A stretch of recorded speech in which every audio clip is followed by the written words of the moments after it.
back to JCT Talent Hunt series.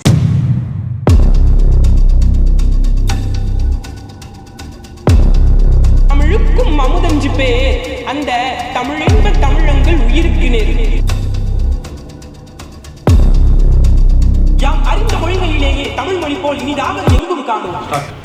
ஆண்டுகள் ஆக ஆக வயது ஏற ஏற இளமை கூடும் பேரதிசயம் பெற்ற என் தமிழ் அன்னைக்கு வணக்கம். வணக்கம். வணக்கம். உங்க பேர் சொல்லுங்க. என் பெயர் பாலகுமரன். நீங்க எந்த துறை படிக்கிறீங்க பாலகுமரன்? நான் CSBS படிக்கிறேன். எந்த ஊர்ல இருந்து வந்திருக்கீங்க? நான் தூத்துக்குடியிலேருந்து வரேன். அங்கே பக்கத்தில் திருச்செந்தூர். ஓகே. தமிழ் மீதான பற்று உங்களுக்கு எந்த வயதில் துவங்குச்சுன்னு எங்ககிட்ட ஷேர் பண்ணிக்க முடியுமா? எனக்கு நான் 9ஆம் வகுப்பு படிக்கும் போதுலேருந்தே தமிழ் மீதான பற்று துவங்கியது. இந்த உலகத்தில் பல்வேறு மொழிகள் இருக்குது. தமிழ், ஆங்கிலம், மலையாளம், கன்னடம்னு ஏராளமான மொழிகள் இருக்குது. ஆனால் உங்களுக்கு தமிழ் மீது மத்தியே இவ்வளோ பற்று இருக்குது? நம்ம தமிழ் மொழி என்னதான் இருந்தாலும் நம்மளுடைய தாய்மொழி, அதனாலே தமிழ் மேலே எனக்கு தனிப்பற்று இருக்குது. அதுவும் இல்லாமல் இப்போ இருக்க இந்த இதில் தமிழ் இவ்வளோ இலக்கிய இலக்கண வளத்தோடு இருக்குன்னா, இதுக்கு முன்னாடி முதல் சங்கம், இடைச்சங்கம் அப்போலாம் தமிழ் எவ்வளோ செல்வ செழிப்போடு இருந்திருக்கணும். கண்டிப்பாக. அதை பார்க்கும்போது எனக்கு தமிழ் மேலே உள்ள ஆர்வம் இன்னும் அதிகரித்துட்டு.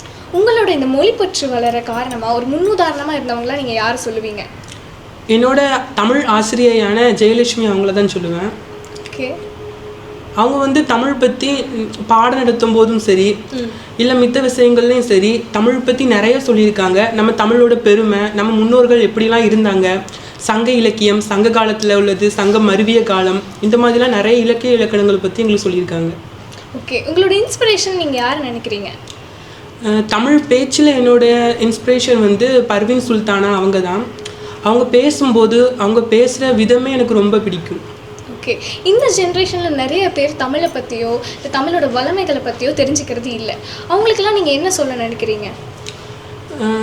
நம்ம தாய்மொழியில் இல்லாத சிறப்பு வேறு எந்த மொழியில் இருக்குது. நம்ம தாய்மொழியில் இருக்கிற நம்ம கலாச்சாரம், நம்ம பாரம்பரியம், இதெல்லாம் நம்ம இப்போ கொஞ்சம் கொஞ்சமாக மறந்துட்டு வரும். ஆனால் பிற நாடுகளில் இருக்கவங்களாம் அதை பற்றி ஆர்வத்தோடு தெரிஞ்சுக்கிறாங்க. அப்போ நம்ம எந்த அளவு தெரிஞ்சுக்கணும் அதை நினச்சாலே போதும். ஓகே. ஒரு மேடை பேச்சாளரான நீங்கள் பார்வையாளர்கிட்ட இருந்து என்ன எதிர்பார்க்குறீங்க? என்னோட பேச்சை கேட்குறவங்க என்னோட பேச்சிலேருந்து ஒரு 2 நிமிடம் மட்டும் அவங்க நம்ம தமிழ் இப்போ எப்படி இருக்குது, இதை எந்த மாதிரி கொண்டு போனால் நல்லா இருக்கும்ன்ட்டு ஒரு ஊக்கம் அடைஞ்சு அதுவே போதும். உங்களோட எக்ஸ்பீரியன்ஸ் அண்ட் உங்களோட தாட்ஃபுல்லான தாட்ஸ் எல்லாம் ஷேர் பண்ணதுக்கு ரொம்பவே தேங்க்யூ. நன்றி.